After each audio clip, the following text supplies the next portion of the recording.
Knowledge sheet number 37. Knowledge and faith. In science, you have knowledge first, then faith follows. In spirituality, faith comes first, then knowledge follows. Guruji gives the example. The knowledge of pesticides and chemical plant fertilizers came through science, and people had faith in them. All over the world, they were used extensively. Fields were sprayed with all these things. Then another knowledge came that these were not so good, and the faith shifted to organic farming, came back to natural methods of farming. The same was with antibiotics. Antibiotics was said to be the best blessing so far to humanity. And now doctors cringe in telling somebody, prescribing somebody antibiotics, because not only does it kill the harmful bacteria, but it kills also the probiotic, the bacteria and the organisms which support life. So the knowledge changed and the faith also changed. A particular knowledge brought faith, yet when the knowledge changed, then the faith also changed.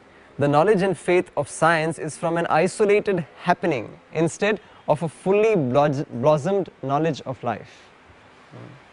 But in spirituality, faith is first and knowledge comes later. Knowledge comes as a byproduct of the faith. Like Sudarshan Kriya, Pranayam, Yogasanas and meditation, first you had faith and the knowledge followed. For example, if you do pranayama faithfully, then you get the knowledge of the prana. What is prana? What is that invisible Shakti that we are talking about? When you came for the course, you had absolutely no idea about it, right? You had some faith, it is good for me. Maybe my friend told me about this, or I think this will help me.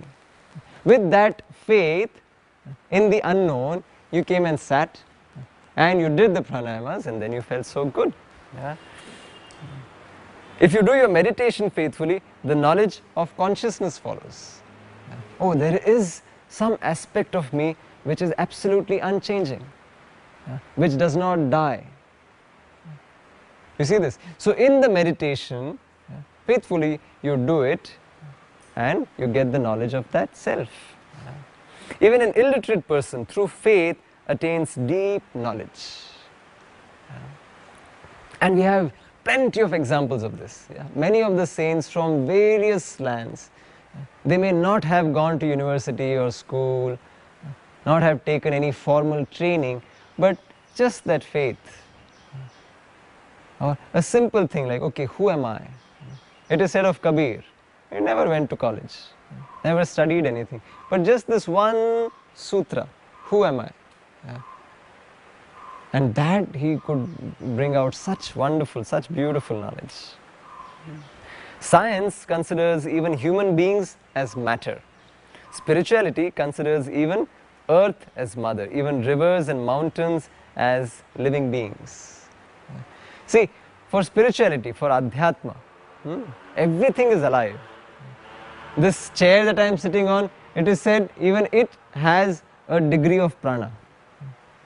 Now there are said to be 16 kalas, 16 levels of whatever you call it, evolution.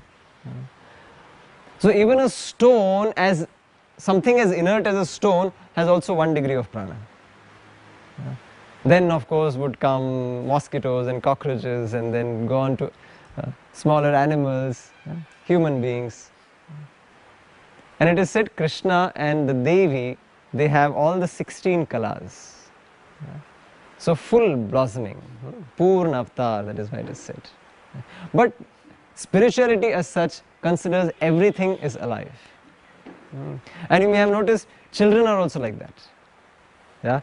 If you ask a child to draw something, nature, they will have the sun with a smiley or with eyes.